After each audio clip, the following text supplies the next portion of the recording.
I'm Joe, We just got back from the beach, and we wanted to bring a little bit of that beach home with us. and these sandcastle molds were the perfect way to do it.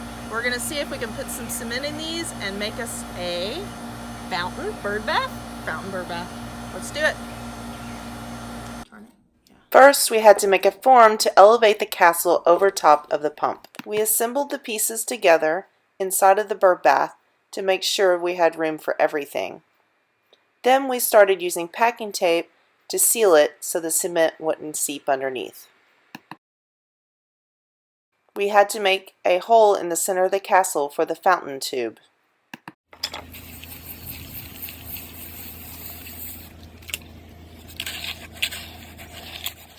We added our mixed concrete to our molds.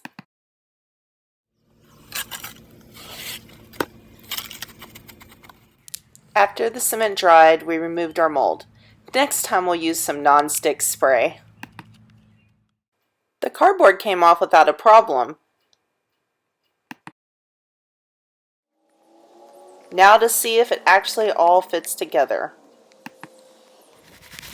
We used a sifter to remove the rock so we could get some finer cement to build up around the sandcastle to make it look like it was made out of sand.